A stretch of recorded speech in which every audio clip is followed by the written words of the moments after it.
Hey, whether you're feeling like you're rolling in dough right now or living paycheck to paycheck, there are certain habits that, if continued, will lead you to being poor. I'm being honest. The habits that you do today are going to continue leading you down the path to being poor.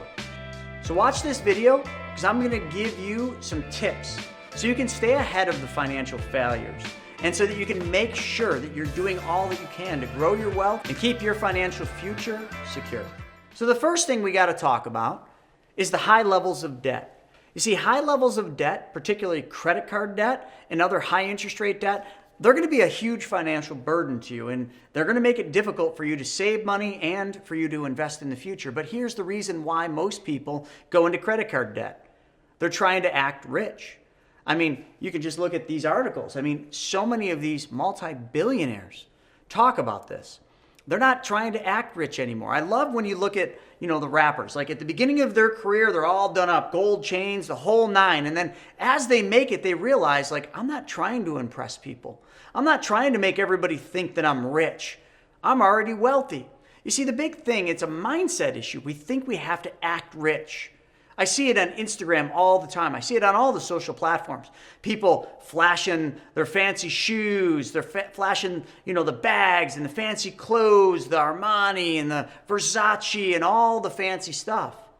A lot of those people, I bet you if you peeled the onion, if you looked behind the curtain, you'd find they're freaking broke. All those fancy things are paid for on debt. That fancy car they're driving, they can barely make ends meet. They're working 3 jobs, but they don't show you that. That Lambo that they're sitting next to in their fancy clothes, yep, rented for the day. So you really got to make a decision. Do you want to act rich or do you want to be wealthy? What's the difference between rich and wealthy? Can anyone tell me? I was at an event speaking, and I remember from stage, I asked the entire audience, for $20, who can tell me the difference between rich and wealthy? No one answered except for a young boy. He was probably 14, 15 years old, give or take. And he nailed it. He said the difference between being rich and being wealthy is that when you're wealthy, you've figured out how not to give the money back. Playing rich, you're always giving the money back because you're playing a game. You're trying to impress people that don't matter. You're trying to impress people that will never help you. They just want to be part of whatever it is you're doing because you look rich. So they think there's something more to it. But when they see behind the curtain that you're really not, and it's all a front, they're gone. They're on to the next one. Is that what you want?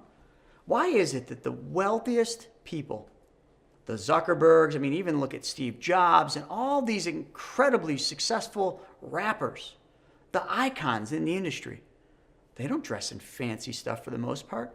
A lot of times they're just wearing hoodies and jeans. I've spoken at events where the biggest celebrities get up on stage and they got a hoodie on. They ain't trying to impress anybody. They've already made it. And everybody already knows that. So why do they have to act? They don't. And nor do you. That game of acting rich is expensive. And it will absolutely affect your financial future. It will affect your ability to save, and it will affect your ability to invest in opportunities when they come up. The second thing is the lack of savings. You see, not having a savings cushion and an emergency fund, that's going to make it really difficult to weather financial storms. And it's going to prevent you from being able to take advantage of opportunities when they arise. So again, back to the first thing, acting rich. What's the difference between rich and wealthy? The wealthy have figured out how not to give back the money. See, when you're playing that rich game, you're probably not saving money. You're not investing. You're not ready for the financial storm because the financial storm, although it could have provided opportunities that would have paved the way for your future, unfortunately, you spent all your money on those shoes, those fancy designer clothes, those fancy designer glasses, that handbag, that car that you don't even own. The bank owns it, or it's just leased. Or did you just rent the car? Come on, seriously? That photo that I saw of you on Instagram, that's not your Lambo, is it? Oh no, you rented it. Turo, yeah. You spent $1,000 for one day to go out and take pictures of you in that red Lamborghini. Don't lie to yourself because other people are going to see right through that. The third thing is you probably don't have a financial plan. Now, this is important. You need a financial plan. Because without a financial plan, it's going to be difficult for you to make informed decisions about where your money is going to go, how much money you want to make, and what it's going to take to achieve your financial goals. You see, the financial plan lays it all out. It's kind of like a business plan, but it's for your finances. It sets it all in motion. It puts the rules in place for what you need to do to meet your end goals. And there should be no end goals because that's called the arrival syndrome. You will never arrive. You will always keep pushing higher. But without a financial plan, how do you know how to get where you want to go? You don't, do you? That's a problem, and that's one that you need to work on. So let's focus on getting a financial plan. On Google, you can find it. You can look up financial plans, see how they're done. You can do it yourself. You can get a financial advisor or a financial planner to do a plan. They're going to charge you, but it might well be worth it. So let's start there. Let's get the financial plan in place, and then let's follow it. It's one thing to have the piece of paper, the stack of papers, whatever that plan is. But if you're not going to follow the plan, what's the sense in having the plan? Why did you spend money on it in the first place? How many things in your life have you spent money on to learn and you never take action on them? See, it's one thing to have the financial plan, but it's another thing to actually put that financial plan in action. No budget? Well, okay. It's kind of just like the financial plan. You got no budget, so how do you even know where your money is going? Oh, I don't know. I just pay attention. No, you don't. You don't have a budget. You probably don't have a financial plan either. Without a budget, it's going to be really difficult for you to track your income and your expenses and identify areas where you might be able to save more. Do you even know how much extra money you have every month? If I went and I interviewed 1,000 people, if I had time to do this, and I asked them all to bring their budget, I bet you very few would. I bet you some of those people wouldn't even know how to create a budget. It's simple. Take a piece of paper, fold it in half. You got a crease down the middle. On the left side, you write all your incomes, and you break it down annually, monthly, and heck, even do weekly.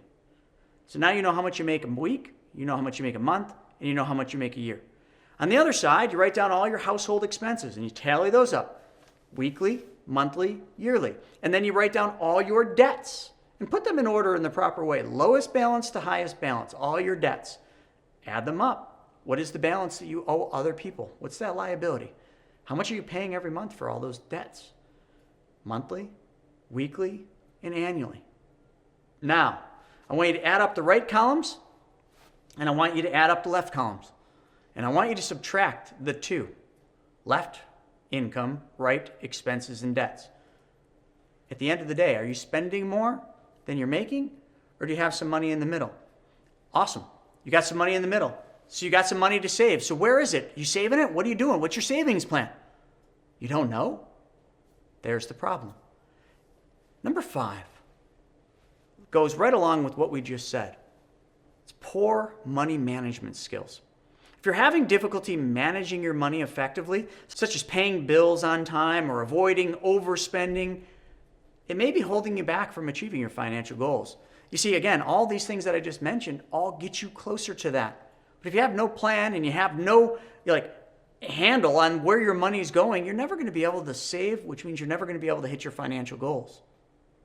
And number 6, this is a big one, and this is why you're watching this video. The lack of financial education. So without a solid understanding of your personal finances and without a solid understanding of investing, it's going to be really difficult for you to make informed decisions about how your money is going to go to work for you. And it's also going to be very difficult for you to make informed decisions about how your money and how your financial goals are playing their part in your financial plan. Do you understand that? The financial education is simple. Find something that you know, like, and understand. Something you might want to invest in. I don't care if it's real estate. I don't care if it's stocks, options, currencies, commodities, whatever it might be. Find something that interests you and get the financial education. Educate yourself. YouTube videos, books, lots of books on this stuff. And once you have that understanding in it, then let's go back to the beginning. And let's do a quick recap here. So if we do a quick recap, the first thing we talked about is number 1, high levels of debt. Debt is going to bury you. So we got to tackle that. We got to make sure that your high levels of debt get knocked down. Because once you get rid of the debts, that's going to basically allow you to start saving, which is number 2. Do you have a lack of savings?